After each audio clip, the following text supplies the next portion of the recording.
그럼 지금부터 평화통일 공공외교의 추진 실태와 개선 방안을 주제로 하는 학술 회의를 시작을 하도록 하겠습니다. 본 학술 회의는 통일부의 의뢰로 통일연구원과 한국외고대학교 국제지역연구센터가 공동으로 연구한 결과의 일부를 발표하는 그런 자리입니다.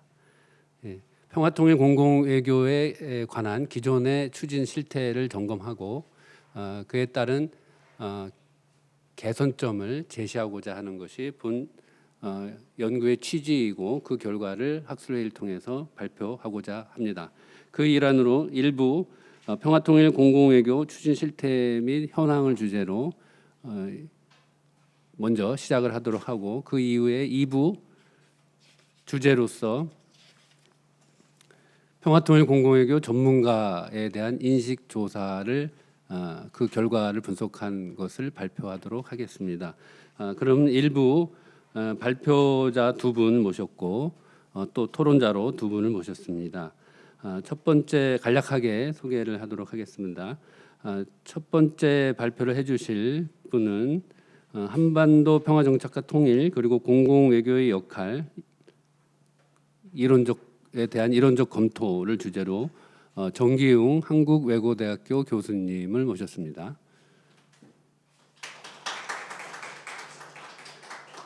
두 번째로 평화통일 공공외교에 대한 전문가 인식조사 결과를 주제로 발표해 주실 최원근 경희대학교 교수님을 모셨습니다.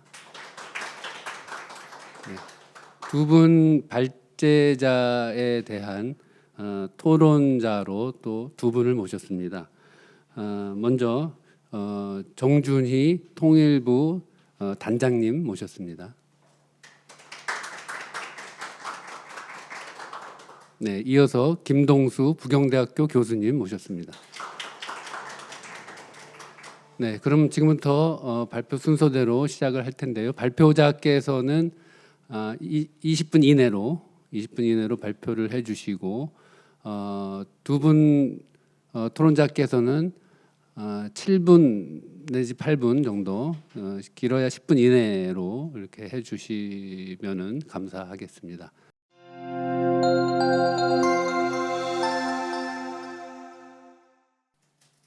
안녕하십니까. 소개받은 한국외국어대학교 국제적연구센터 HK 플러스 국가전략사업단의 정기웅입니다. 제가 오늘 맡은 발표는 한반도 평화정착과 통일 그리고 공공외교 역할에 대한 이론적 검토를 해보는 것입니다. 사실 오늘 저희 발표의 가장 핵심은 주변국 전문가들이 한반도 평화통일 공공외교에 대하여 어떠한 인식을 갖고 있는가를 확인하는 것이기 때문에 저는 그에 앞서서 우리가 주창하는 평화.통일 공공외교가 어떤 의미를 갖고 있는가에 대해서 여러분께 설명드리는 기회를 갖도록 하겠습니다. 발표 순서는 먼저 저희의 문제의식 그리고 이제 평화와 통일 그리고 우리가 사용하는 평화 가운데점 통일에 관해서 말씀을 드리고 평화 가운데점 통일 공공외교의 이론적 논의를 말씀드린 다음에 우리가 앞으로 지향해야 할 평화 통일 공공외교의 방향성은 어떠한 것인지 그리고 그걸 위해서 관이 주도가 되는 공공외교가 아니라 민관 협동 속에서 특히 시민사회의 역할이 어떠한 것인지에 대한 어떤 이 개선 방안들을 추후에 모색해 보고자 하는 목적을 갖고 있습니다. 일단 한반도 평화정착과 통일을 위해서는 우리뿐만이 아니라 남북한 그리고 국제사회 특히 주변 이해 당사국 간의 합의와 지지가 필요합니다. 이를 위해서 우리가 어떠한 생각을 갖고 있는지 그리고 우리의 통일이 왜 필요한지에 대해 주변국들의 이해를 확산하기 위한 공공외교 필요성이 공공외교 필요성이 증가되고 있다고 볼 수 있는데요. 한국 정부는 2010년을 공공외교 원년으로 설정하고 2011년에 공공외교 대사직을 신설했고 2012년에 공공외교 정책과 그리고 2016년에 공공외교법을 제정하고 발효시켰습니다. 그리고 2017년부터 2021년까지의 제1차 대한민국 공공외교 기본계획이 수립되어서 지금 진행되고 있는 상황입니다. 사실 통일공공외교의 추진을 놓고 볼 때 여기에 대해서 이제 많은 사실 이 혼란 혹은 착각들이 있습니다. 이제 저희가 주로 추진해 왔던 것이 통일 외교가 있고 그 다음에 평화 외교가 있고 그리고 거기에 이제 공공 외교가 결합된 것인데 이 통일 외교와 공공 외교의 단순한 결합으로 통일 공공 외교를 생각할 수도 있을 것이고 혹은 그 이상의 어떤 것을 생각할 수도 있을 것입니다. 어쨌든 이것의 목적은 한국 주도의 통일을 상대방에게 알리고 지지를 획득하고자 하는 목적을 갖고 있었는데요. 지금까지의 공공 외교는 투사형, 즉 우리의 목소리를 일방적으로 발신하고 외치는 그러한 성격을 갖고 있었다고 볼 수 있을 것입니다. 저희가 하고자 하는 연구는 미국, 중국, 일본, 러시아 등 주변 사국을 중심으로 기존 통일 공공외교 더하기 평화 공공외교를 포함하는 지속 가능한 평화점 통일 공공외교의 추진 방안을 마련하는 시도입니다. 그리고 본 연구는 한반도의 평화 정착과 통일 비전에 대한 국제사회의 공감대를 효과적으로 형성할 수 있는 지속 가능한 방안을 마련하고자 하는 목적을 갖고 시작되었습니다. 우리 연구가 한반도 통일을 한반도 평화로 대체하겠다라는 시도는 아닙니다. 통일 공공외교의 성과는 계승하되 한계는 평화 공공외교로 보완하겠다라는 입장을 견지하고 있습니다. 그런 점에서 우리의 연구는 평화라는 가치를 공유하고 상호 공감대를 형성하는 주창형 공공외교, 즉 우리의 것들을 설명하고 함께 공유하는 이런 advocacy public diplomacy를 지향하고 있으며 이러한 입장과 시각에서 개선 방안을 제시하고 있습니다. 또한 평화통일 공공외교 기반 조성을 위해 정부 주도형에서 정부와 민간의 상호 조화를 이루는 즉 민관 협력을 위한 민간의 역할 확대 방안 또한 모색하고 있습니다. 이 부분에 대해서는 2부에서 이 연구를 발표해 주실 우리 이제 주변 사강에 대한 전문가 인식 조사 그리고 거기서 나온 반응을 토대로 우리의 개선 방안이 제시될 것입니다. 자, 제가 여러분에게 이제 말씀드리고자 하는 것은 우리가 과연 어떠한 모습의 통일을 기대하고 있는가입니다. 평화와 통일 그리고 평화 가운데점 통일인데요. 자, 이게 어떤 의미를 가지고 있는지 잠깐 함께 살펴보겠습니다. 분단 1세대의 소멸과 함께 안타깝게도 통일에 대한 우리의 이 열망이라고 할까요? 이런 것들이 갈수록 약해지고 있다는 것을 부인할 수 없는 게 현 상황입니다. 많은 연구기관에서 특히 이제 가장 주도적인 싱크탱크인 통일연구원을 비롯한 서울대 평화통일연구소, 연세대 통일연구소 그리고 그 밖의 기관들에서 해마다 국민들의 통일 여론을 조사하고 있습니다. 이 통일의식 조사에서 이와 같은 질문을 던졌을 때, 즉 남북한이 전쟁 없이 평화적으로 공존할 수 있다면 통일은 필요 없다라는 설문항에 대해서 통일보다 평화 공존을 선택하는 응답자가 과반수를 넘기고 있습니다. 특히 젊은 세대일수록 평화 공존을 통일보다 선호하며 이 노령층에서만이 상대적으로 통일을 선호하는 성향이 발견되고 있습니다. 그래서 남북이 한민족이라고 해서 반드시 하나의 국가를 이룰 필요는 없다. 남북한이 하나의 국가가 아니더라도 국민이 서로 왕래할 수 있고 정치 경제적으로 협력한다면 그것도 통일이라고 할 수 있다라는 설문항에 대한 긍정적 답변의 숫자가 갈수록 늘어나고 있습니다. 또 다른 하나는 우리 국민들이 통일이 국가에는 이익이 된다고 할지라도 개인에게는 별다른 이익을 가져다 주지 못한다라고 인식하고 있다는 사실입니다. 결국 이것은 통일에 대한 부정적인 태도로 연결되게 되고 1세대가 세상을 떠나고 2세대, 3세대, 4세대로 넘어갈수록 통일에 대해서 부정적인 생각을 갖게 될 수밖에 없습니다. 그렇다면 이것은 당연히 국민 여론을 중시하는 정부의 입장에서는 통일을 최우선 순위에 두지 않아도 된다라는 이야기가 됩니다. 그래서 그러면 이제 우리의 입장에서 이런 상황에서 우리는 도대체 그러면 어떠한 통일의 모습을 바라고 있는가에 대해 질문을 던져볼 필요가 있다고 생각합니다. 첫 번째 질문은 영토적 통합입니다. 통일이라는 것이 반드시 영토적 통합에 기반을 두어야 하는가? 두 번째, 우리가 이제 많이 주창했었던 단일민족 신화, 즉 우리는 한민족이니까 함께 살아야 된다라는 이러한 단일민족의 신화가 통일의 당위성으로 적합한가? 라는 이 두 가지 근본적인 질문이 제기될 수 있습니다. 그런데 사실 이 요즘에 이제 다문화 사회 그리고 이제 세계화되고 비국가 행위자의 역할이 강조되는 오늘날과 같은 상황에서 본다면 우리가 바라는 통일이라는 것은 어쩌면 우리가 하나의 집단, 한 땅 위에서 같이 살아가는 하나의 집단이라는 정체성을 확인하는 과정이라고 볼 수 있을 것입니다. 이렇게 생각한다면 하나의 정체성을 가질 수 있는 다른 방법이 있다면 굳이 영토적 통합이 필요치 않다라는 이야기도 할 수 있겠죠. 특히 오늘날 세상의 흐름, 특히 다문화주의와 지역 통합의 움직임 등을 강화할 때 이런 것들을 생각했을 때 우리가 지금까지 당위성으로 내세워왔던 단일 민족의 신화를 계속 주장하는 것 또한 적절하지 않을 거다라고 볼 수 있을 것입니다. 그렇다면 평화와 통일은 어쩌면 하나일 수도 있고 둘일 수도 있는데요. 과거에 우리는 사실 평화 통일을 주장하였고 이 평화 통일이란 말을 할 때 우리가 의미했던 것은 평화적 방법에 의한 통일을 의미했습니다. 지금 우리가 이야기하는 것은 평화와 통일입니다. 즉 통일도 중요하지만 그에 못지않게 평화 또한 중요하기 때문입니다. 이러한 맥락에서 이 평화와 통일을 함축하는 표현으로서 평화 가운데점 통일이 탄생했다라고 이야기할 수 있을 것입니다.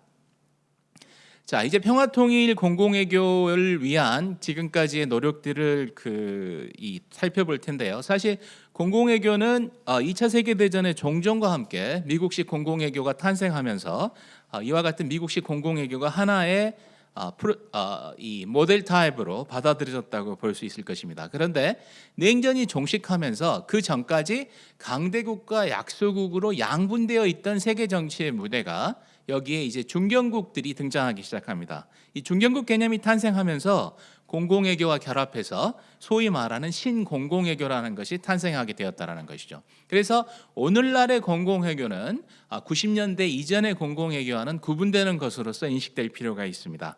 김태환 교수 같은 경우 신공공외교라고도 불리는 21세기 공공외교는 기술혁신과 정보화의 급진전으로 국가행위자와 비국가 행위자가 수평적이고 쌍방향적으로 의사소통하고 교류한다는 점에서 과거의 공공외교와 차별성을 갖는다라고 주장합니다. 즉 상호 영향력을 주고받는다라는 것이죠. 자, 여기 보시면 이제 미국 측에서 사용했던 공공외교의 정의 그리고 우리나라 공공외교법에서 정하고 있는 공공외교의 정의를 제시하고 있는데요. 사실 지금 이 미국 국무부의 2008년 정의와 미국 해외공보처의 2012년 정의는 웹사이트에서 이제 사라졌습니다. 요즘은 이제 이 미국의 공공외교 자체를 너무나 당연시하다 보니까 이것들을 굳이 따로 규정하지 않고 어떤 흐름 속에서 자연스럽게 이어나가는 것을 목표로 하고 있다고 볼 수 있기 때문에 이건 이제 제가 과거의 연구 속에서 따놓은 것을 가져다 놓은 것이고요.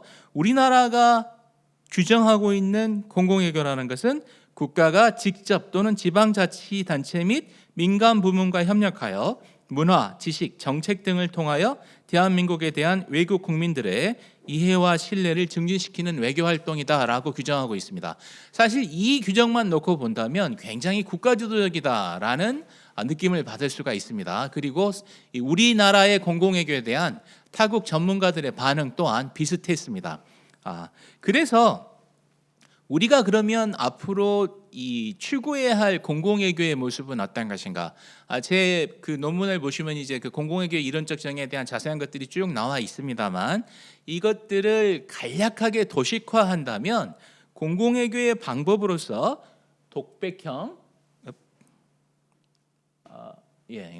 죄송합니다. 독백형, 대화형 그리고 협동형의 세 가지 모습들이 서로 중층적으로 그리고 초공간적으로 엮이면서 구성을 통해 새로운 공공외교의 모습을 만들어 나갈 수 있다라고 이야기할 수 있을 것입니다.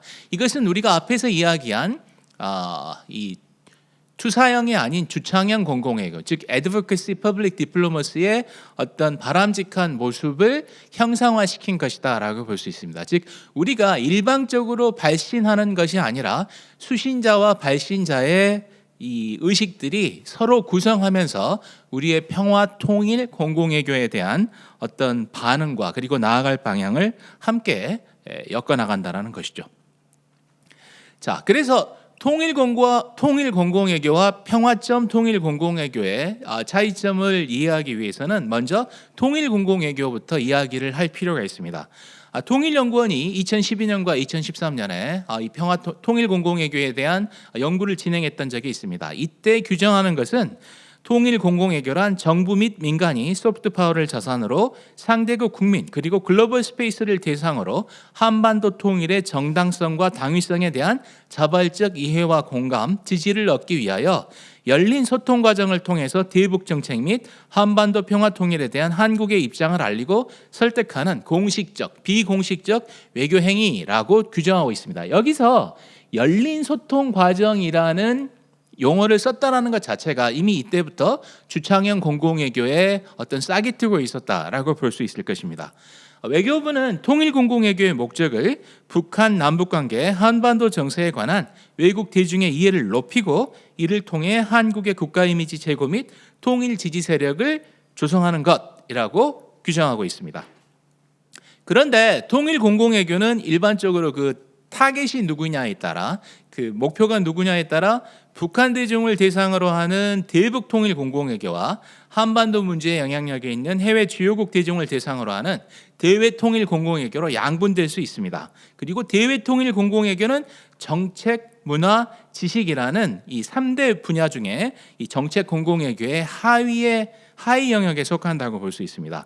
대북 통일 공공외교는 과거의 사례들을 관찰해 보면 문화, 개발, 기업 공공외교 등 다양한 공공외교의 영역이 중층적으로 작동하고 있습니다. 그런데 이것들을 굳이 영역을 구분해서 어떤 건 대북이고 어떤 건 대외 통일 공공외교다 이렇게 구분하는 것도 사실 요즘에 있어서는 큰 의미가 없다라고 볼 수도 있습니다.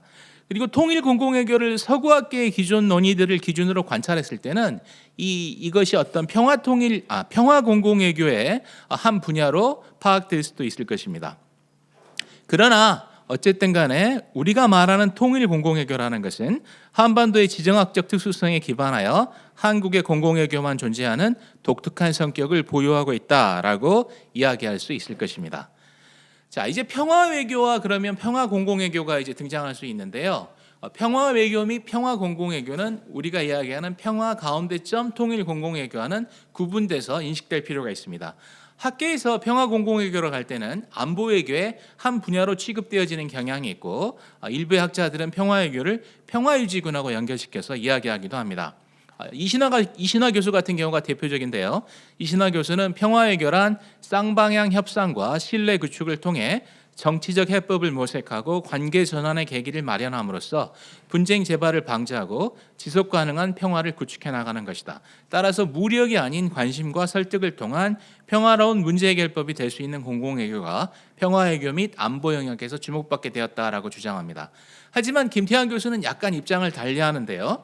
평화공공외교란 적극적 평화라는 가치와 규범을 반영하는 프로그램을 포함 담론 소통 활동을 통해서 평화 안보에 대한 공유하는 의미를 확립하고 이를 확산 내재와 제도화함으로써 궁극적으로 동북아시아의 평화 안보 실천 공동체를 구성하고자 하는 상호 구성적 주창형 정책 공공외교다라고 정의할 수 있다라고 주장하고 있습니다. 사실 김태환 교수 같은 경우에는 주창형 공공외교의 가장 강력한 주장자 중에 한 분으로서 이 정의가 이 김태환 교수가 생각하고 있는 평화 공공외교의 모습을 보여준다라고 할 수 있을 것입니다. 그렇다면 평화점 통일 공공외교는 무엇인가? 이 통일 공공외교, 평화외교 그리고 평화 공공외교는 각기 다른 의미와 목적성 그리고 활동 영역을 가질 수밖에 없습니다.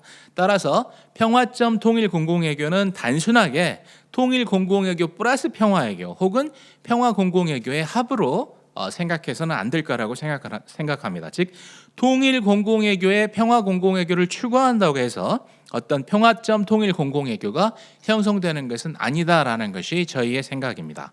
그러면 평화점 통일 공공외교라는 것은 무엇인가? 이 질문에 답하기 위해서 우리가 바라는 평화점 통일 공공외교는 어떤 목적성을 갖고 있는가에 대해 답을 해보았습니다. 먼저 기존의 통일 공공외교는 정책 공공외교에 속한다고 볼 수 있고 정책 공공외교의 목표는 주요국을 대상으로 우리 정책에 대한 이해도를 제고하는 것으로 밝히고 있습니다. 따라서 통일 공공외교를 어떻게 정의하고 있냐면 주요국을 대상으로 우리의 통일 정책에 대한 이해도를 제고하는 것을 목표로 한다고 이야기합니다. 이 정의를 그대로 따른다면 평화점 통일 공공외교란 주요국을 대상으로 우리의 평화 통일 정책에 대한 이해도를 제고하는 것을 목표로 한다라고 바꾸어 말할 수 있을 것입니다. 결국 이는 평화점 통일 공공외교에 대해 말하기 위해서는 평화점 통일 정책이 무엇을 의미하는가에 대해 질문을 던지고 여기에 대해 답변하게 만듭니다. 우리는 사실 평화통일이라는 말을 들을 때면 습관적으로 평화적 방법에 의한 통일을 머리에 떠올리게 됩니다. 왜냐하면 과거 수십 년간 평화적 방법에 의한 통일, 평화통일을 우리가 주창해 왔잖아요.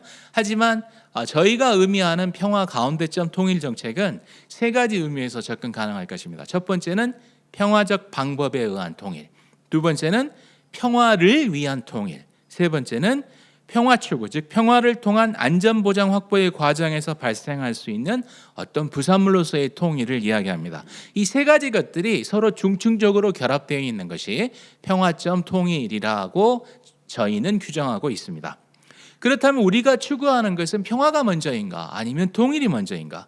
이걸 답하기는 사실 쉽지 않죠. 어떤 것 하나를 특정하여서 우리는 평화를 추구한다, 우리는 통일을 추구한다라고 말하기 힘든 까닭에 이 평화통일이라는 표현 대신에 평화점 통일이라는 표현을 사용하게 됐습니다.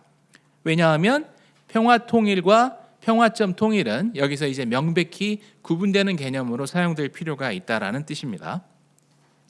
결국 우리가 이제 평화점 통일 공공외교의 목표가 이런 것이다라고 생각을 한다면, 특히 한반도의 통일이라는 것이 영토적 통합만을 의미한다라고 했을 때 한반도의 영토적 통합은 현실주의적 시각에서 봤을 때는 지금 동북아에서 유지되고 있는 어떤 그 세력 균형이라든지 기존의 질서에 변화를 가져올 수밖에 없는 것으로 받아들여질 수가 있습니다. 그리고 이와 같은 변화의 발생은 주변국들이 반기지 않는 것일 수도 있습니다. 따라서 굳이 영토적 통합에 집착할 필요는 없습니다. 물론 우리가 영토적 통합이 싫다라고 하는 것이 아니라 평화점 통일 공공외교를 지속해 나가다 보다면 그 과정에서 이 영토적 통합이 발생할 수도 있겠죠. 하지만 이와 같은 영토적 통합이 발생했을 때 세계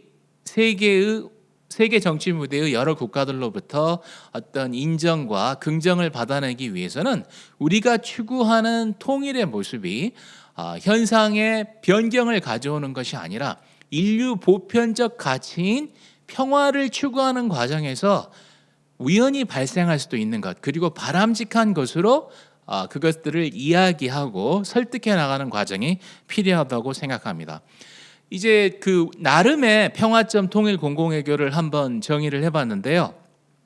한반도의 통일은 영토적 통합만을 추구하는 것이 아니며 같은 공간에서 오랜 세월 살아온 상상의 공동체라는 정체성의 확인을 통한 공동의 평화와 번영을 추구하는 것으로서 평화를 통한 안보의 개념에서 한반도의 평화적 공존과 번영, 그리고 공진화, 코이볼루션이죠, 같이 함께 좋아진다라는 목표를 외국 대중에게 이해시키고 이를 통해 한국의 국가 이미지 제고 및 평화와 통일 지지 세력을 조성하는 것이다 라고 일단 규정했습니다. 하지만 이 규정이 어떤 닫힌 것이 아니라 이것을 하나의 디스코스, 담론으로 우리는 삼고 이 담론이 외국 대중 그리고 국내의 대중과 서로 오고 가는 상황에서, 즉 수신과 발신 과정에서 우리가 바라고 그리고 지향해야 할 바람직한 통일의 모습을 형성해 나아가는 하나의 기초자료 혹은 기본 발걸음의 시작 정도를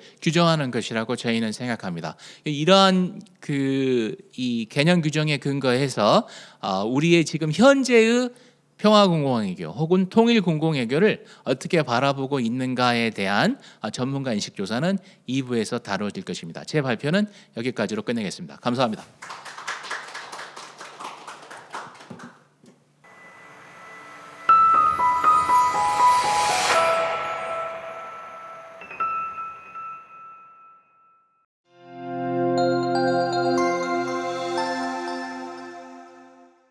네, 안녕하십니까.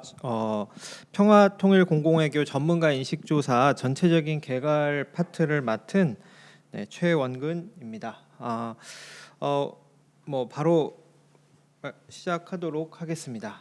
저희가 이제 저희 설문조사를 통해서 전문가 인식조사를 진행을 했는데 먼저 첫 파트에서는 설문조사의 기본적인 설계에 대해서 조금 말씀을 드리고, 그 다음으로는 여러분들이 궁금해하실 이제 실제 설문조사 결과를 전체 그 4개 국가를 이제 비교하는 큰 틀을 제가 설명을 드리고, 각 국가의 세부적인 내용은 이제 2부에서 각 지역 전문가분들께서 보다 구체적인 이야기들을 해주시는 그런 식으로 진행을 하도록 하겠습니다. 그래서 저희 설문조사의 목적은 다 아시겠지만 한국의 평화 및 통일 공공외교 현황과 효과, 그리고 앞으로 어떤 방향성을 가져야 될지에 대한 고민에서 그런 것들을 알아보는 것으로 했고요. 주요 특징으로 한국과 주변 4개국, 미국, 일본, 중국, 러시아의 한반도 전문가들을 대상으로 하는 전문가 인식조사로 진행을 했습니다. 그리고 기존의 연구들이 보통 학계와 정부 공공 영역에 이제 그치는 것에 반해서 저희는 이제 시민사회, 그래서 언론, NGO, 기업을 비롯한 이제 경제계 그리고 문화계 인사들을 좀 포함하는 방식으로 좀 차별화를 시도를 했습니다. 저희 설문지의 구성은 이제 그 공공외교 분석의 5단계 프레임이라고 할 수 있는 목표, 주체, 자원 및 자산, 매체 및 수단, 그리고 대상이 누구이냐를 라고 하는 이 5가지 그 분석 프레임을 저희 설문조사에서도 반영해서 이 5가지에 대한 전문가들의 인식을 알아보는 방향으로 설계를 했고요. 그래서 1부는 한국의 공공외교 일반적인 내용, 2부는 통일 공공외교, 3부는 평화 공공외교, 그리고 4부에서는 기본 문항에 대한 조사를 진행을 했습니다. 저희가 이제 표집 설계를 하면서 그 가장 좀 어려운 부분들이 좀 있었는데요. 아무래도 저희의 설문조사 대상이 미국, 중국, 일본, 러시아에 흩어져 있는데 저희가 코로나 상황으로 인해서 직접 찾아간다거나 하는 그런 식으로 진행하는 부분이 좀 어려웠고, 주로 이메일이나 뭐 전화를 통해서 컨택을 하다 보니까 아무래도 이 설문조사에 참여하시는 분들을 섭외하는 게 쉽지는 않았습니다. 그리고 하지만 이제 최대한 저희가 노력을 해서 현재 이제 표집 인원은 보시는 바와 같이 총 이제 55명인데 생각보다는 좀 적은 인원이라고 볼 수 있지만, 이게 전문가 인식 조사라는 것에서 볼 때는 충분한 의미가 있다라고 볼 수 있겠습니다. 네, 인구학적 특성으로 보면은 일단 여기에 참여하신 대상자들의 경력은 뭐 보통 이제 10년에서 20년 이상 되신 분들이기 때문에 전문가로서의 어떤 역량은 충분히 갖추고 있다라고 판단이 되고요. 자연스럽게 연령대에도 이제 40대에서 50대 중견 학자 내지는 전문가 이상이신 분들이 주로 참여하시는 식으로 진행이 되었습니다. 네, 이제 설문조사 내용을 본격적으로 설명을 좀 드리도록 하겠습니다. 첫 번째로는 저희가 일반 공공외교, 통일 공공외교, 평화 공공외교에 대한 전반적인 평가를 한번 물어봤습니다. 그래서 제일 첫 번째 문항으로 물어본 건데, 어떤 배경 설명이나 이런 것들을 좀 생략하고 일반적인 인식, 첫 그 인식을 좀 파악하기 위한 문항이었고요.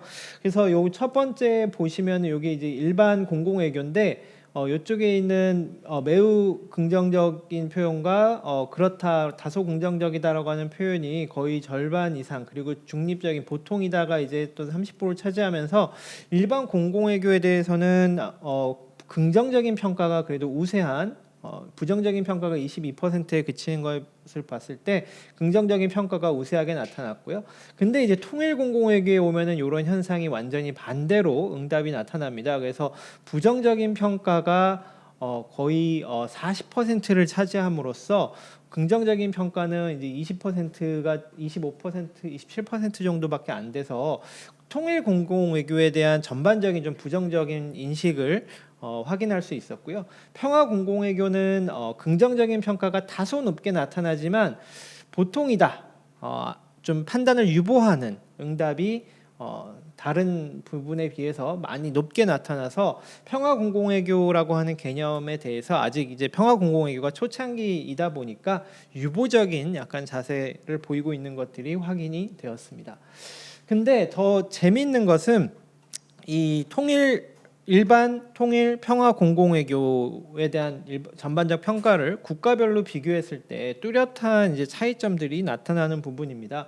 그래서 여기에 보시면 이제 중국과 러시아 같은 경우는 파란색으로 제가 긍정적인 응답 비율들을 이렇게 표시를 해놨는데 그 전반적으로 한국의 공공외교, 일반 공공외교, 통일 공공외교, 평화 공공외교 전반에 대해서 긍정적으로 인식하는 비율이 더 높게 나타났고요.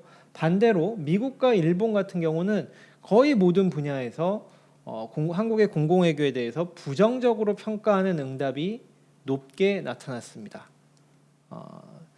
일본 같은 경우에 이제 평화 공공외교에 대해서만 다소 이제 유보적인 평가가 높았을 뿐이고 나머지 대부분의 그 분야에서는 미국과 일본이 부정적으로 평가하는 것이 하나의 큰 특징으로 저희가 발견이 되었고요.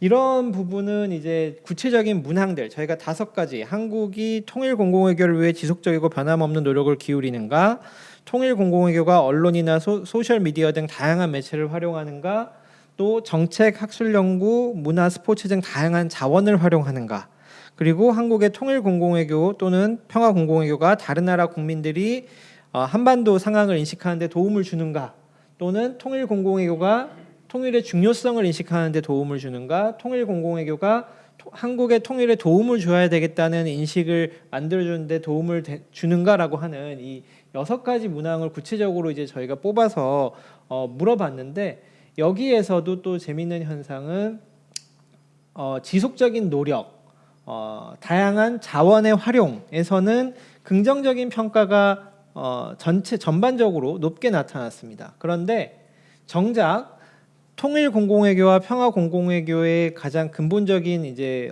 목적이라고 할 수 있는 통일의 중요성 인식, 그리고 통일에 도움을 줘야 되겠다는 인식의 전환 부분에서는 부정적인, 그리고 평화 공공외교에서도 역시 이 부분에서는 부정적인 답변이 높게 나타남으로써 한국의 통일 공공외교, 평화 공공외교가 열심히는 하고 있는데 가장 그 본질적인 부분을 다루는 데는 상대방 국가의 국민들의 어떤 인식을 변화하고 자발적으로 참여를 이끌어내는 데는 아직 부족한 부분이 있다라고 하는 그런 결론을 저희가 도출할 수 있는 그런 자료였고요.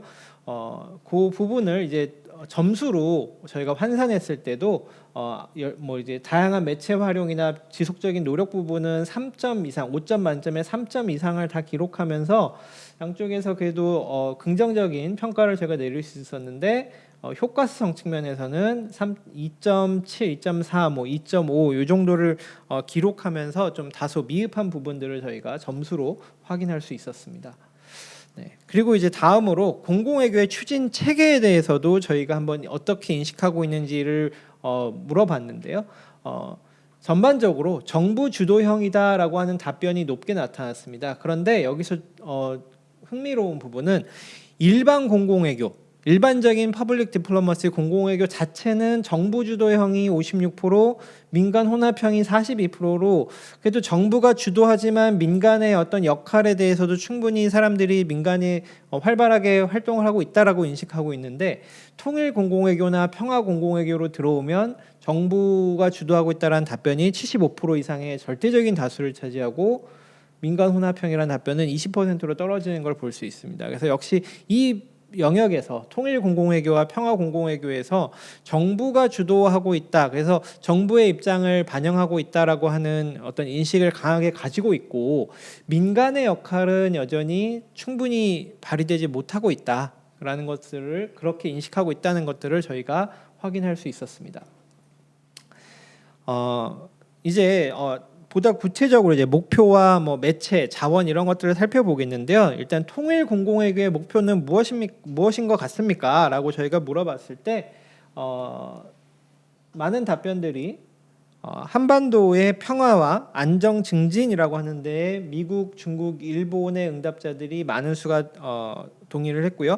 그다음에 북핵 문제 해결에 필요성 홍보를 하고 있다. 한국의 통일 공공외교가라고 하는데 또 미국과 중국, 러시아에서 다수의 답변을 차지했습니다. 근데 여기서 이제 주목할 부분은 정작 통일 공공외교의 가장 중요한 핵심적인 목표인 본연의 목표라고 할 수 있는 통일의 필요성을 홍보하는 것을 목표로 하고 있다라고 하는 답변은 대부분 국가에서 낮게 나타났고 유일하게 러시아에서만 그 다수가 지적을 해서 통일의 필요성을 홍보하는 것 자체에서 약간 취약한 부분을 보여주고 있습니다. 그래서 그리고 이제 통일 공공외교의 목표에서는 흥미로운 부분은 이제 뒤에서 설명하겠지만 미국, 일본 대 중국, 러시아의 어떤 대립 구도, 이 서로 상반된 답변이 나타나는 부분이 조금 희석되고 있어서 이 부분에서는 대체적으로 대부분 국가의 전문가들이 동의하는 바들을 가지고 있었습니다. 근데 문제는 통일의 필요성 홍보라는 부분이 부족하다라는 것에 나타나고 있다는 것입니다. 두 번째로 이제 한반도 평화 공공외교의 목표는 무엇입니까? 라고 저희가 물어봤는데 의미가 있었던 것은 한국의 평화 공공외교가 주변국의 항구적 평화 정착과 공동 안보 체제 수립을 목표로 하고 있다라고 하는 답변이 모든 국가에서 그래도 꽤 중요한 비율로 답변을 받아서 가장 전체적으로 봤을 때는 가장 많은 답변을 받았습니다. 그래서 한국의 평화 공공외교가 궁극적으로 동북아시아의 평화 체제 수립을 위해서 추구하고 있다라고 하는 광범위한 어떤 공통의 인식을 저희가 확인할 수 있었는데 그 다음으로 따라오는 부분들을 보면 미국과 일본은 그 휴전 상태 유지를 통한 어떤 현상 유지 그리고 군비 축소 또는 뭐 신뢰 회복 이런 부분에 더 방점을 두고 있는데 반면에 중국과 러시아에서는 남북한의 통일에 목표를 두고 있다라고 인식하고 있는 그런 차이점들이 좀 나타났습니다. 그리고 평화 공공외교가 그러면 앞으로 나아가야 될 방향, 지향점은 어디냐라고 했을 때 이게 각 국가별로 또 조금 다르게 나타납니다. 미국 같은 경우는 북미 간 종전선언이나 평화협정 체결, 남북 간 경제협력 및 대북 인도적 지원, 그 평화 공감대 형성, 주변국 정부와 국민들의 평화 공감대 형성이라고 하는 다양한 어떤 답변에 이렇게 분산되는 그런 형태를 좀 보여줬고요. 중국은 이제 종전선언과 평화협정 체결 그리고 인적 교류 활성화를 추구해야 된다라고 하는 곳으로 답변이 나뉘었고, 일본은 좀 독특하게 평화 공공외교가 앞으로 한반도 비핵화를 지향하는데 도움을 주는 방향으로 나가야 된다라고 인식하고 있었고, 러시아는 남북 간 경제협력 및 대북 인도적 지원을 추구하는 방향으로 나아가야 된다라고 보고 있었습니다. 이런 차이점들이 좀 있었고요. 다음으로 주요 매체와 관련해서는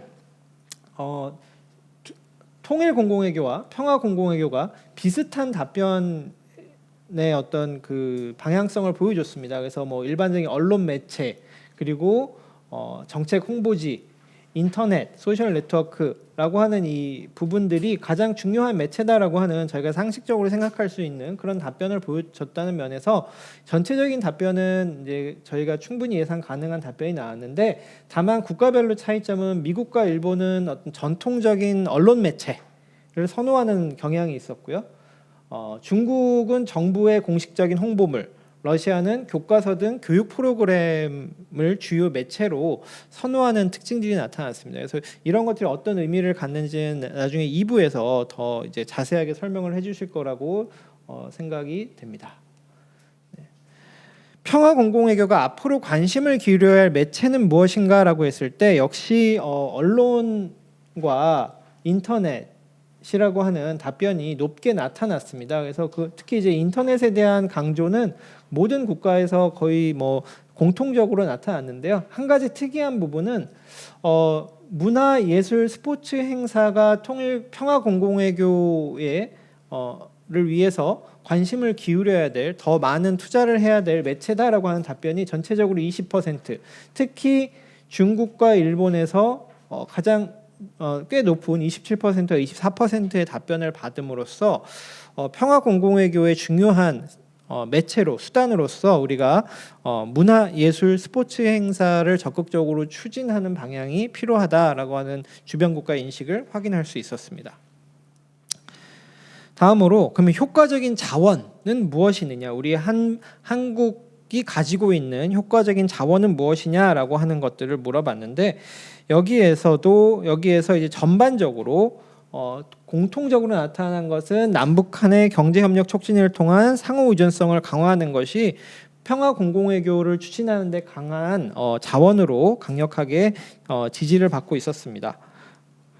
그리고 미국, 중국, 러시아 같은 경우는 이제 평화 지향 외교 정책도 역시 중요하다라고 보는 부분이 있었고요.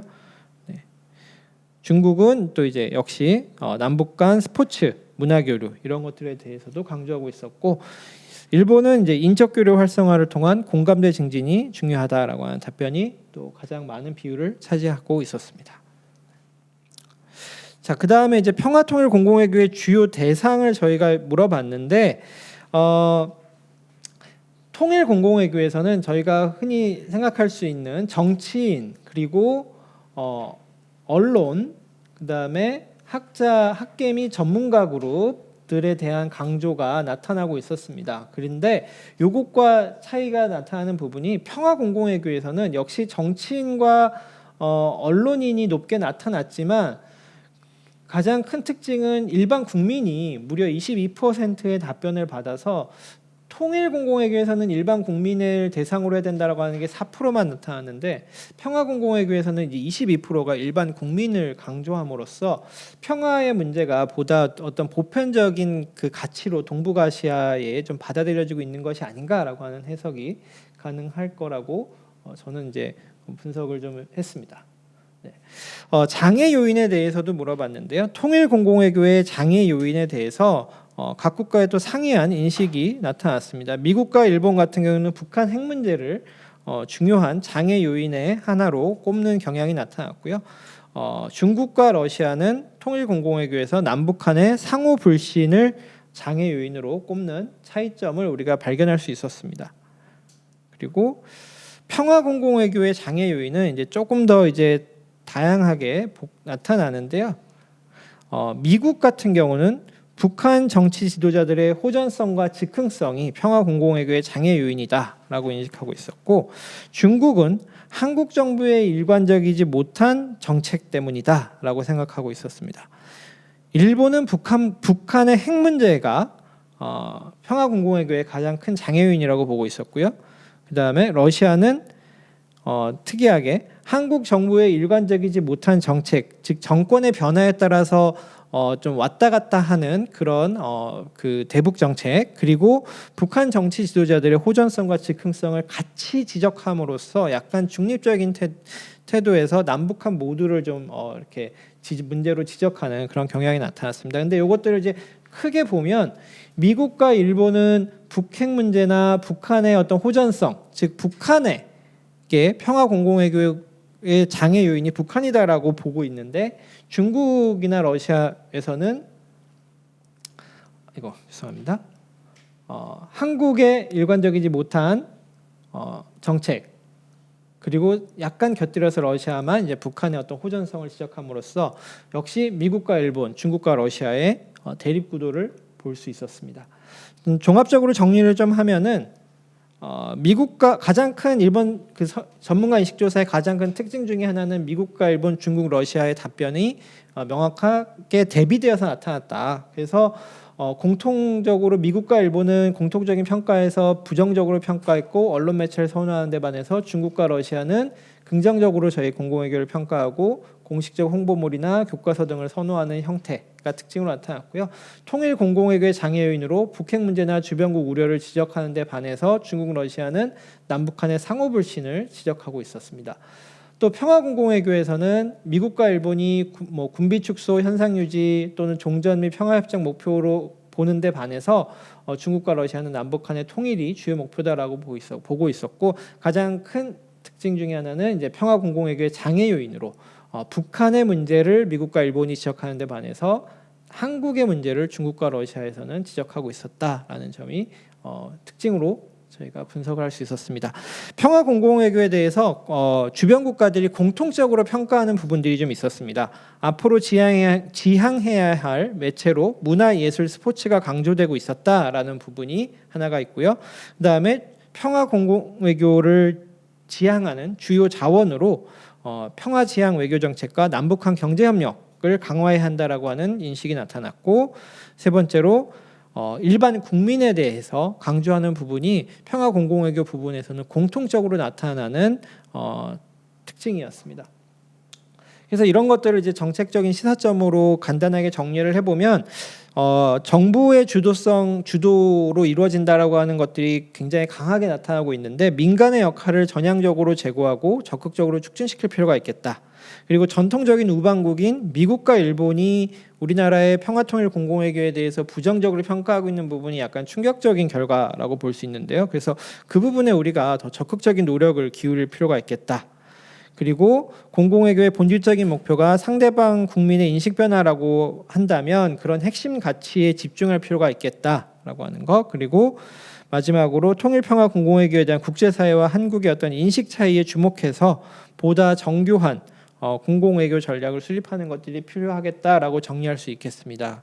이 구체적인 내용들은 이제 2부에서 각 국가별로 지역 전문가분들이 더 자세하게 분석을 해주실 거라고 것입니다. 네, 이상으로 전문가 인식조사 결과에 대한 전체적인 개괄을 마치도록 하겠습니다.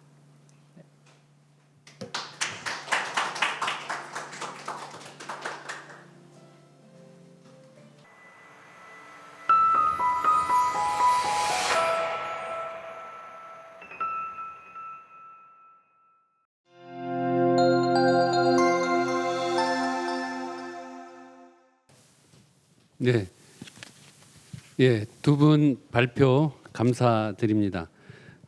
정기웅 교수님께서는 본 연구 전반의 문제 의식에서부터 출발해서 본 연구의 핵심 주제와 관련된 내용에 대해서 이론적으로 논의를 해주셨고, 구체적으로 말씀드리면은 공공외교, 신공공외교, 통일공공외교, 평화공공외교, 그리고 평화점 통일공공외교에 대한 정의 그리고 담론을 제기해 주셨습니다.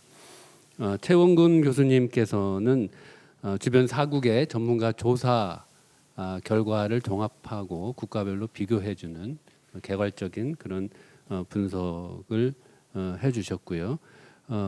전반적인 내용들이 많이 있고 의미 있는 것들이 좀 있습니다. 몇 가지 간략하게 말씀드리면은 그 평화통일 공공외교에서 우리가 정부 주도형이라는 점, 그 다음에 일관성 있는 그런 정책, 또 미국과 일본과 차이, 또 중국, 러시아와의 차이, 인식의 차이, 이런 몇 가지 등등이 있습니다.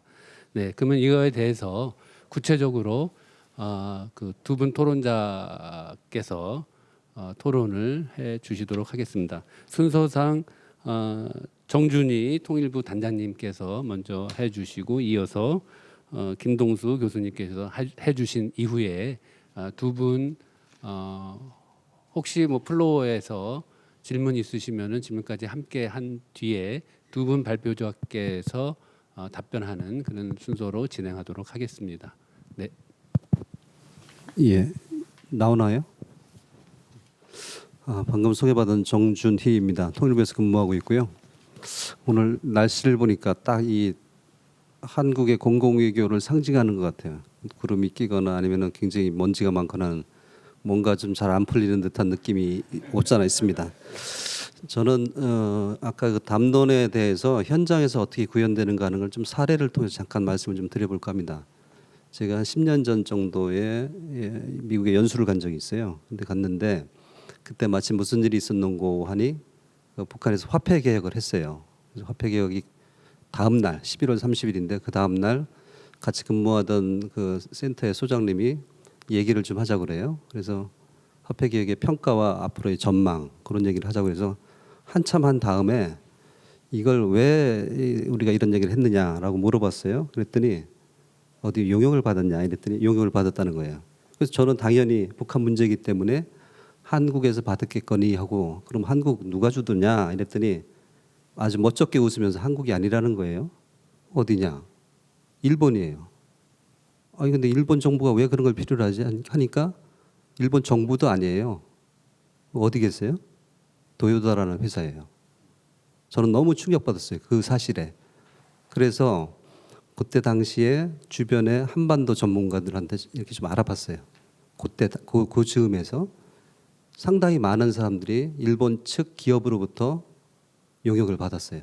같은 주제로, 같은 뭐 어떤 사람은 노무라 이런 식으로 해서 아주 다 이렇게 분리가 돼서 분산돼서 받았는데 워싱턴 DC에 있는 뭐 한반도 전문가라고 해봐야 1년에 한두 편 글 쓰는 사람 다 해봐야 30명 정도 되려나? 그보다 더 큰 정책 공동체는 있죠. 국무부 사람도 있고 의원도 있고 다 있는데 글 쓰는 사람들이 그 정도인데 그 사람들한테 뿌려진 돈들이 있는 거예요. 그래서 아 이것이 정말 이것이 진짜 공공외교다라는 그때 그 느낌을 받았어요. 그래서 굉장히 충격을 받았는데 돌아와서 제가 그 얘기를 이렇게 했습니다. 우리 장관님하고 얘기를 하면서 식사를 하면서 일본 애들이 그렇게 움직입니다 했더니 딱 하시는 말씀이 과거에 제국주의를 했던 나라들은 다 그렇게 움직여. 우리만 안 그러지. 우리는 필요할 때 가서 정보를 구걸하는 형식으로 외교를 하지. 걔들은 그렇게 안 해. 이렇게 말씀하셨어요. 그럼 왜 그 사람들 그렇게 움직일까? 어디를 파고드는 건가? 이렇게 봤더니 워싱턴 DC 그 메트로폴리탄 지역에서 어떤 품위 유지를 위해서는 한 10만 불 정도가 필요합니다. 근데 한국 시장, 한반도와 북한 문제를 우리로부터 가져갈 수 있는 돈이 한 5만 불 정도. 제가 몇 군데를 또 물어봤어요. 그랬더니 한 5만 불에서 7만 불 정도 하면 그 시장이 끝이에요. 한 사람이 받을 수 있는 돈이. 그러면 이 사람들이 한 3만 불에서 5만 불을 어디 가서 벌어들여야 되는 그런 상황이거든요. 그러니까 중국을 부전공한다든지 일본을 부전공한다든지 이런 식으로 이제 생활이 유지가 돼요. 그 틈을 파고들어서 일본 기업들이 그걸 용역을 뿌리는 거예요. 한 두 차례, 세 차례. 그래서 그 사람들이 이제 거의 일본 용역에 이제 의존하는 그런 상황이 돼 있거든요. 그래서 한반도와 뭐 일본 문제, 한반도 이런 거 물어보면은 예를 들면 독도 문제를 물어보잖아요. 그러면 다 대답을 회피합니다. 한반도 전문가들이. 그 얘기는 뭐 말씀 안 하셔도 알겠지만 이미 이제 우리가 그 게임에서는 이기기가 되게 힘든 게임이 됐구나라는 그런 느낌을 받았어요. 그래서 공공외교라는 거. 근데 그 사람들은 어떻게 하느냐? 또 일본 얘기를 자꾸 해서 죄송한데 그 일본 대사가 초청하는 그 만찬에 한번 간 적이 있어요. 관저에서 하는데. 근데 우리하고 또 이게 운영하는 방식이 완전히 다르더라고요. 대사가 처음부터 끝까지 스킨십을 해요. 한 30분 정도 그 멘트를 하고 그다음에 다 좌중을 돌아다니면서 어디서 왔느냐, 뭐 하고 있느냐, 뭐에 관심이 있느냐 이런 얘기들을 다 자기가 직접 물어요. 우리는 굉장히 형식적이에요. 우리 대사는 앞에 인사말만 하고 나가고 그다음에 뭐 미국과 한국과의 경제 관계는 경제공사가 설명하고 이렇게 다 나눠져 설명하고 그냥 그렇게 해서 행사 잘하고 이제 끝나는데 여기는 일본 대사가 처음부터 끝까지 다 스킨십을 하고 나갈 때도 이렇게 다 기념품도 다 직접 나눠주고 이제 이런 식으로 이제 끝나거든요. 그런데 중요한 거는 그런 아까 말씀드렸던 용역을 일본 기업이 준다. 제가 봤을 때는 그 기업들이 그 용역 받아서 뭐 하겠어요. 바로 쓰레기통 들어가면 될 것 같은데 이거를 기획하는 건 다 일본 정부다.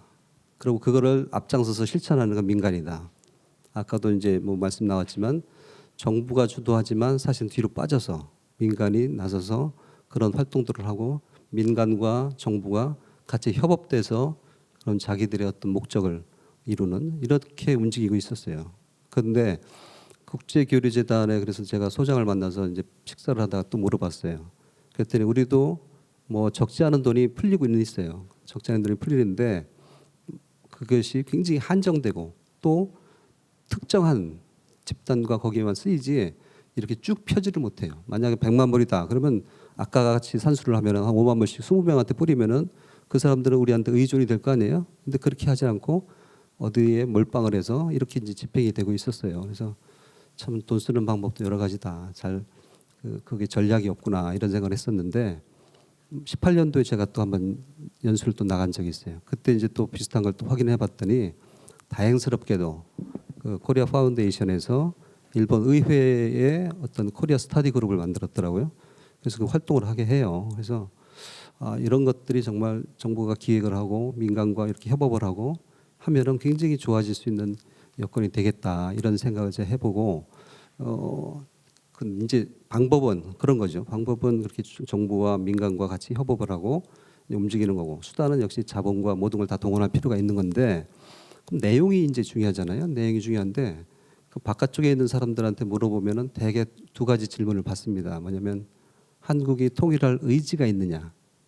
두 번째는 한국이 그럼 통일할 역량은 있느냐.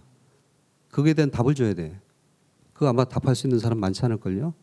특히 민간인들한테 그런 얘기를 질문을 서로 주고받고 얘기를 한다고 할 때 과연 자신 있게 그 사람들한테 이야기할 수 있을까? 쉽지 않은 얘기예요. 또 그런 민간에서 또 그걸 공부를 또 할까? 아까 민간의 역할을 제고시켜야 된다 이런 얘기도 했지만 민간이 할 수 있는 것과 할 수 없는 게 분명히 있지 않습니까? 그런데 그런 걸 민간인들이 일부러 또 공부를 해서 하기는 그렇게 쉽지는 않을 거예요. 자기들도 젖어 있다면 몰라도 그런 점에서 한계가 있기 때문에 정부가 주도를 하더라도 협업은 반드시 필요하지 않을까 이런 생각을 제가 해보고요. 그다음에 이제 그 어떤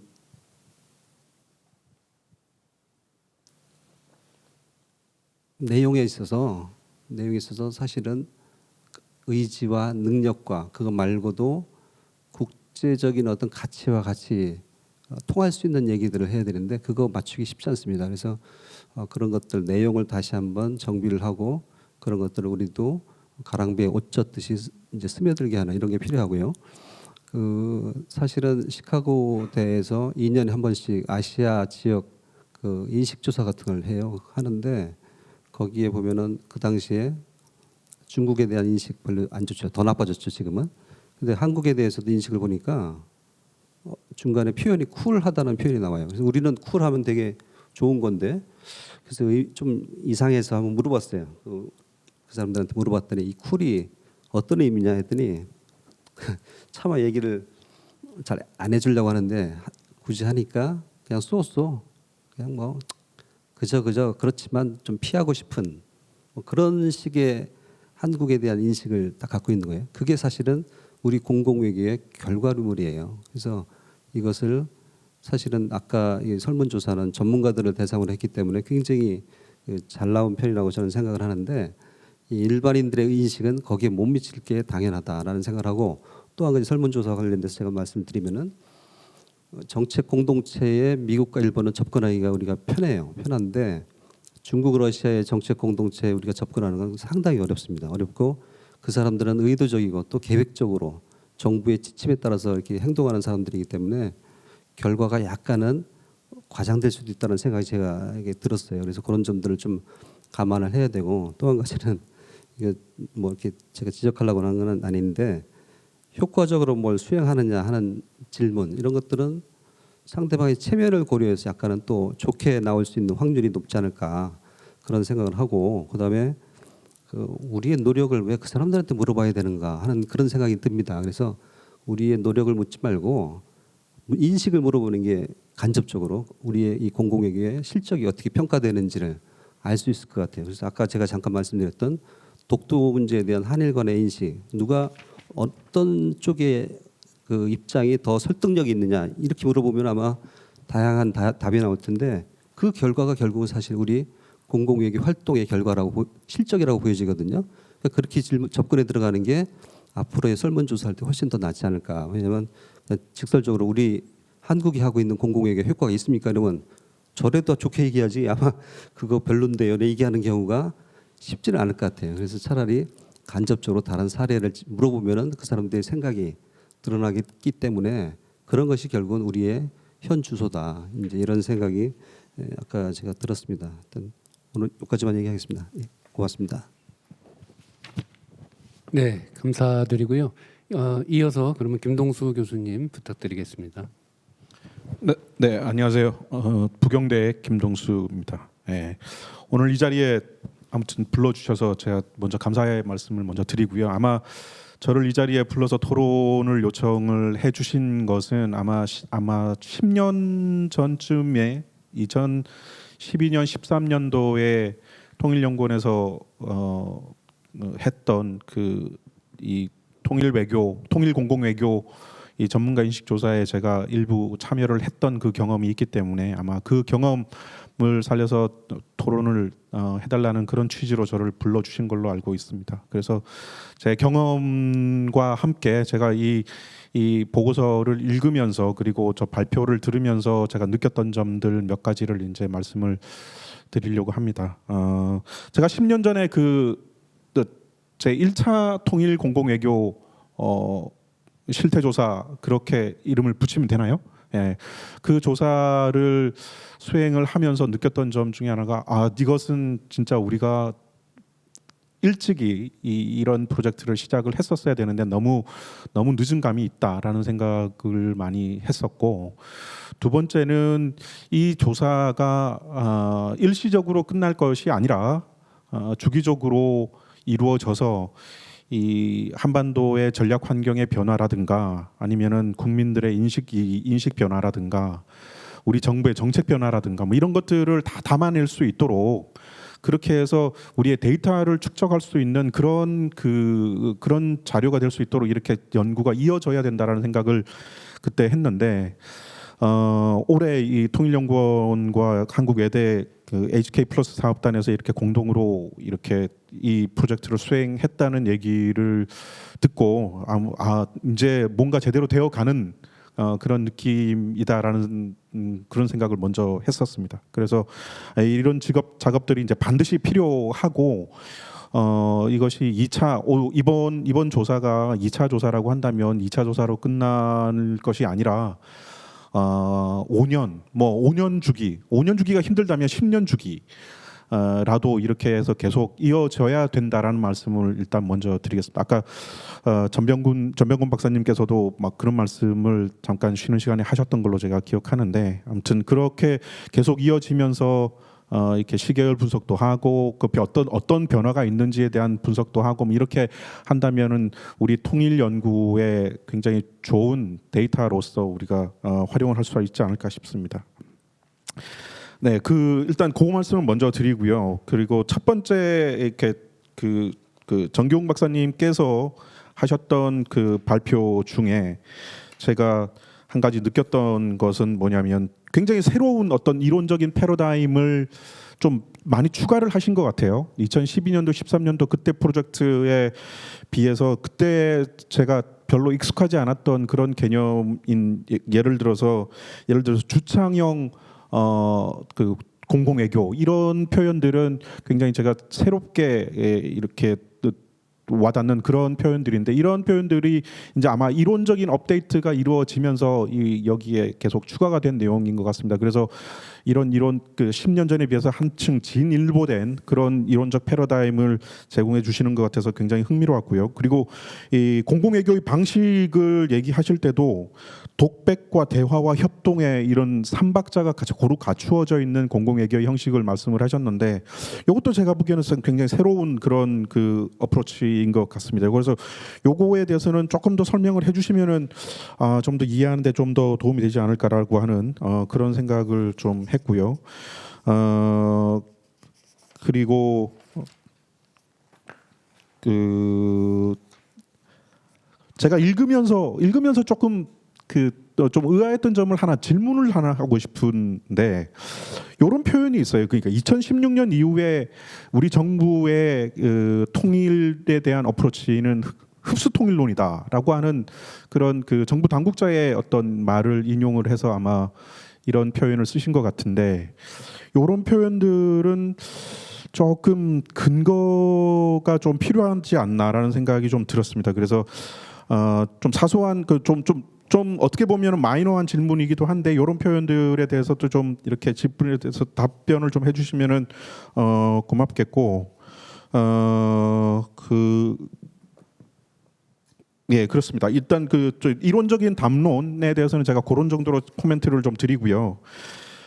그리고 두 번째 최원근 박사님께서 발표해 주신 그 부분에 대해서 이제 제가 한 두어 가지만 말씀을 좀 드리자면, 지금이 이제 코로나 팬데믹 상황이고, 그래서 저희가 뭐 아마 이 연구진 입장에서도 굉장히 많은 어려움이 있었을 거라고 생각을 합니다. 아까 앞에서 발표하실 때도 미리 말씀을 좀 하셨는데, 이렇게 원래는 이렇게 출장도 가고 현지에서 전문가들도 만나고 뭐 이렇게 네트워크도 넓히고 뭐 이런 작업들이 미리 다 이렇게 이루어져야 이런 그 설문조사 같은 것도 좀 제대로 된 데이터가 축적이 되고 그렇게 될 수가 있는데 지금 코로나 팬데믹 상황 때문에 그것이 좀 그 어려운 그런 환경인 것은 압니다만 요거 이 데이터 숫자가 너무 적다고 하는 것이 이제 그 조금 아쉬운 점이라고 하는 거죠. 그래서 이거를 보완할 수 있는 방법이 아마 지금 프로젝트는 올해 프로젝트는 이제 거의 마무리가 되었기 때문에 이거를 보완할 수 있는 방법이 별로 없을 것 같기는 한데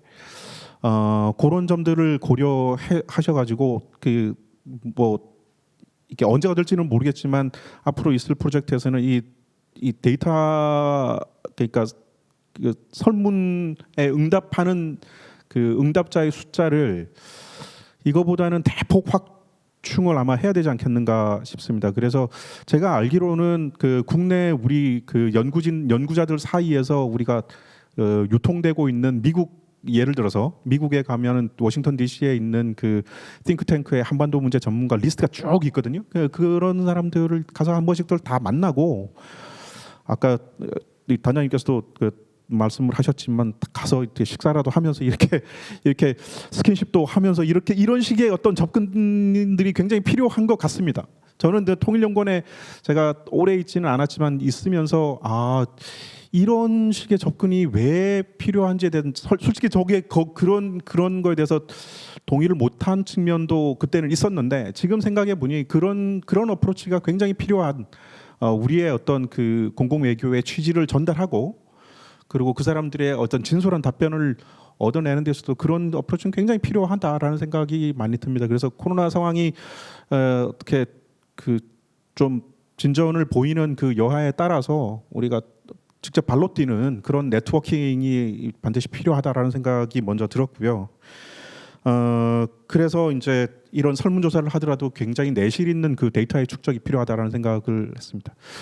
두 번째는 뭐냐면 이 아까 미국, 일본 그리고 러시아, 중국 이쪽의 전문가들의 답변이 굉장히 확연하게 구별이 된다라고 하는 그런 점들을 굉장히 중요한 발견으로 이제 지적을 하셨는데 한편에서는 충분히 예상되었던 그 답변이라고 볼 수도 있고 다른 한편에서는 한 가지 들었던 생각은 뭐냐면 우리 문재인 정부 지금 현 정부에 대한 일종의 평가가 거기에 들어가 있다라는 생각이 듭니다. 그러니까 우리가 굳이 통일이나 평화나 이런 표현을 거기에 집어넣지 않더라도 그냥 우리가 이 현 정부, 현 한국 정부의 어떤 그 외교 행태라든가 아니면 그런 데에 대해서 이렇게 질문을 해도 아마 비슷한 결과가 나오지 않을까라는 생각은 들거든요.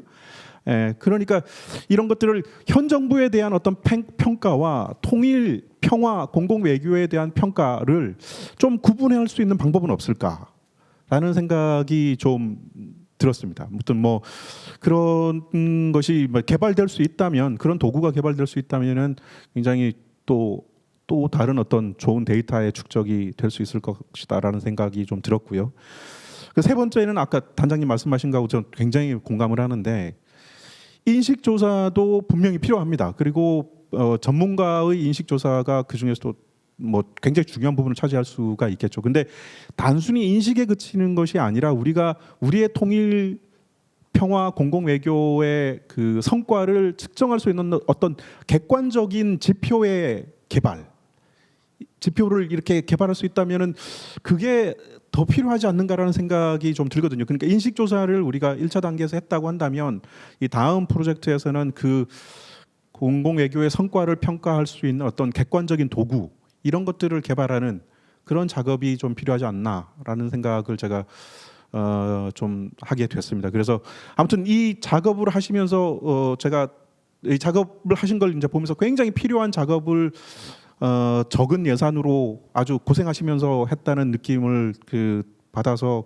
이 참여하신 연구진들에게 굉장히 노고에 감사드린다는 말씀을 일단 먼저 드리고 그다음에 이 자료가 계속 앞으로도 축적이 되어서 우리의 그 통일 평화 공공 외교의 중요한 어떤 데이터로 자리를 잡으면 좋겠다는 생각 그리고 향후에 조사는 요런 식으로 좀 더 발전했으면 좋겠다라는 생각, 그런 생각 위주로 제가 말씀을 드렸습니다. 제 말씀 여기서 마치겠습니다. 고맙습니다.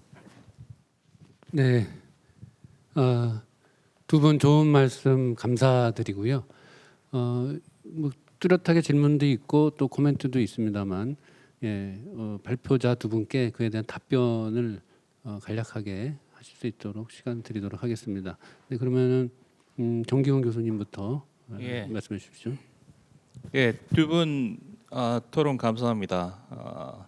높게 평가해 주셔서 감사하고, 일단 우리 정준희 단장님께서 말씀하셨던 거에 대한 몇 가지 이제 답변을 드리자면, 우리가 사용하는 재원의 집중성과 분산성에 대해서 말씀을 하셨는데, 저도 짧게는 96년에 국제교류재단에서 잠깐 근무를 했었습니다. 그때 이제 항상 고민하는 게, 우리가 한정된 예산을 가지고 이걸 잘게 쪼개서 여러 사람에게 나눠주는 게 좋은가, 아니면 이 집중적으로 쏟는 게 좋은가라는 고민을 항상 하게 되죠. 근데 이제 우리 국가의 예산 규모가 작고, 이제 90년대만 하더라도 사실은 이제 우리가 그렇게 경제 규모가 지금과 같은 상황이 아니었기 때문에 소수 집중이 맞는 답변이었다면, 지금 와서는 사실 충분히 쓸 수 있다라고 봅니다. 그래서 좀 더 많은 몫을 많은 사람에게 분배할 수 있는 상황이 됐는데, 그때의 방향성이 아직까지 크게 바뀌지 않고 있는 것 같아요. 그래서 굉장히 적절한 지적이시라고 생각을 하고,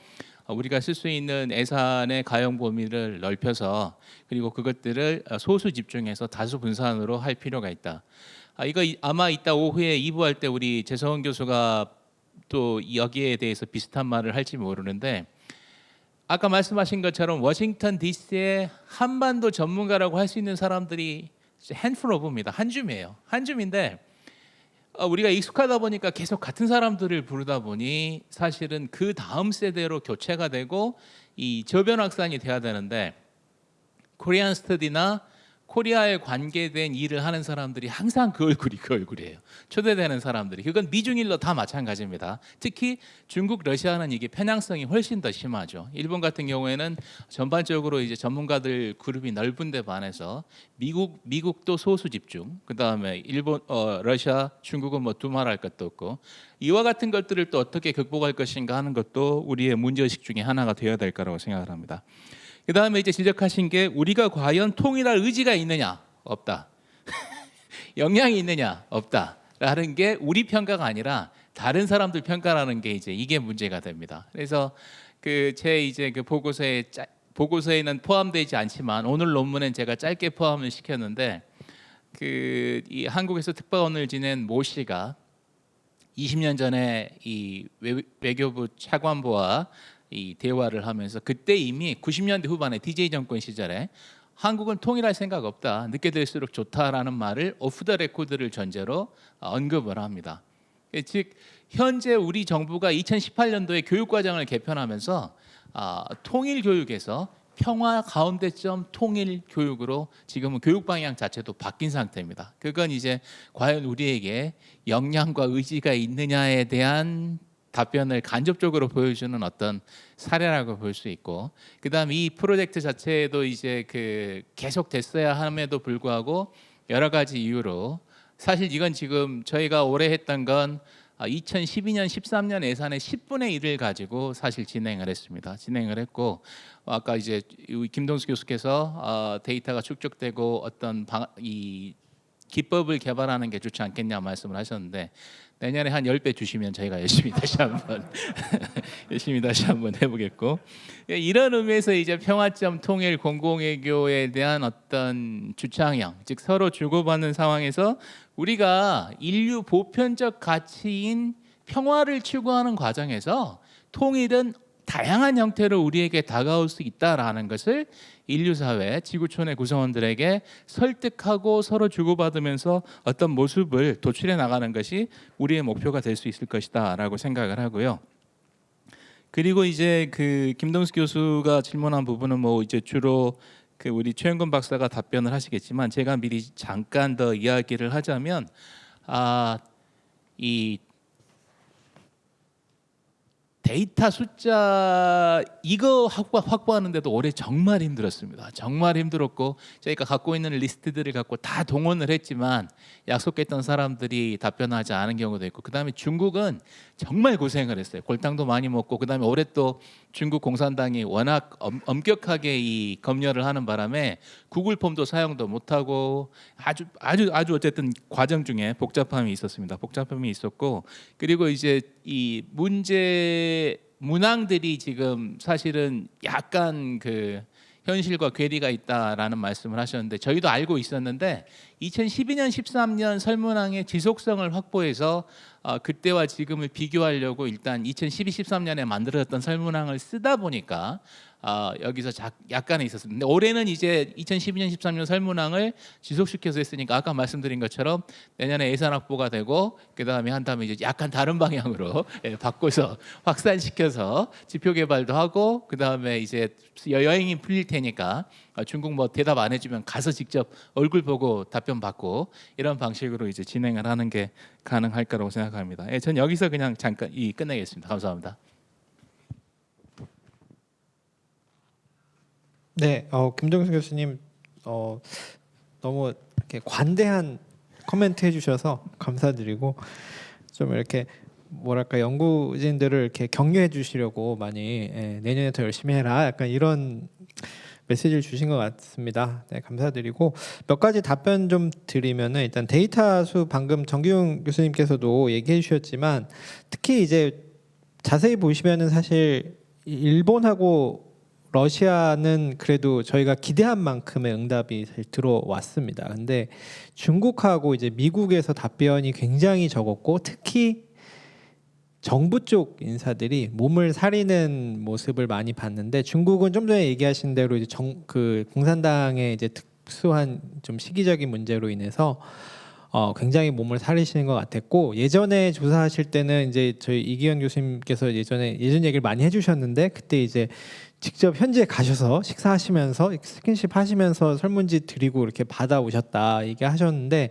올해는 이제 그런 방식을 전혀 못 쓸 수가 없었던 부분도 좀 한계였던 것 같고, 미국 같은 경우에는 정말 회신율이 없었습니다. 묵묵부답이었습니다. 정말. 그러니까 뭐 내가 사정이 있어서 답변을 못한다 뭐 이런 답변이라도 왔으면은 그냥 그렇구나 하겠는데, 그냥 저희가 요즘 많이 쓰는 표현으로 읽씹이라고 그러죠. 읽고 씹히는 그냥 그런 답변이 많았는데, 그래서 굉장히 당황스러웠고, 이거를 그래서 저도 이건 이제 좀 오프 더 레코드 답변, 나중에 녹화분에서 잘라 주십시오. 저도 그래서 DC에 이제 한국 대사관에 있는 아는 분한테 이렇게 전화를 드렸어요. 그래서 몇 분 좀 소개를 해달라 그랬더니, 그분이 마침 이거 담당한 분야까지 얘기하면 안 되지. 네, 그분이 힘들 거예요 그러시면서 제 한국의 요즘 DC의 분위기가 공공외교가 거의 프로파간다 수준으로 이해를 하고 있다. 그래서 좋은 답변 받기 힘드실 거다. 그런 얘기를 좀 해주셔가지고 결국 아무도 소개를 안 해주시더라고요. 그분도. 그래서 그런 부분에서 뭔가 응답자를 얻는데 굉장히 힘들었고, 그 부분이 김동수 교수님께서 지적하신 대로 약간 한국의 현재 외교 상황에 대한 간접적인 어떤 메시지가 거기에서 있는 것이 아닌가라고 좀 생각이 저도 들었었습니다. 그래서 좀 씁쓸한 마음도 좀 있었고요. 네, 전문가 인식 조사의 데이터 수가 적은 것을 처음에는 저희가 다른 방식으로 보완하려는 생각이 있었습니다. 그래서 정성적으로 그 심층 면담을 해가지고 한 국가당 뭐 처음엔 한 5명 정도 생각했다가 한두 명 생각했다가, 결국은 시간과 예산의 부족으로 인해서 저희가 그 부분을 진행을 못했습니다. 그래서 만약에 저희가 조금 더 여유가 있었다면은 이 부분을 아마 심층 면담을 통해서 그 데이터 수가 적은 것을 보완하는 방식으로 조금 진행을 할 수 있었는데, 그 부분을 못한 게 아쉽고, 하지만 저희 설문조사에서 나중에 이제 국가별로 디테일한 내용을 보시면 아시겠지만 주관식 문답을 좀 받았습니다. 그래가지고 그 부분에서 약간 의미 있는 답변들이 있었다라고 저는 좀 기억을 하고 있어서 그래도 나름의 성과를 그 부분에서 좀 찾았다라고 답변을 드리겠습니다. 네. 제가 아까 김동수 교수님 질문하신 것 중에 하나 답변을 안 했는데 그 흡수통일 이야기 하셨는데 그건 이제 사실 여기 21페이지 보고 말씀하신 것 같은데 이건 그 김태환 교수가 박근혜 정부 시절 이야기를 요약한 이야기입니다. 그러니까 지금 상황이 아니라 박근혜 정부 시절에 이제 통일 대박론 나오면서 잠깐 그 진행됐던 그 시기 이야기를 했습니다. 이건 좀 더 클리어하게 문장을 바꾸도록 하겠습니다. 예, 감사합니다. 네, 팬데믹 상황과 적은 예산에도 불구하고 가성비 높은 그런 연구 성과를 보여주신 것에 대해서 감사를 드리고요. 두 분 토론자분도 아마 그런 맥락에서 평가를 해주신 것 같고요. 그럼에도 불구하고 앞으로 해야 될 또 추가적으로 연구해야 될 그런 과제를 생각하면 굉장히 무거운 그런 마음이 들 정도로 뭐 필요한 그런 지적을 해주신 것 같습니다. 오늘 시간도 이렇게 됐고 지금 두 분의 또 발표와 두 분의 의미 있는 그런 토론을 듣고 또 이어서 2부에서 강론으로 들어가서 지속적으로 발표와 토론이 있기 때문에 오늘 일부 세션은 이것으로 마치도록 하겠습니다. 오늘 발표와 토론에 수고해 주신 분들께 감사를 드립니다. 네.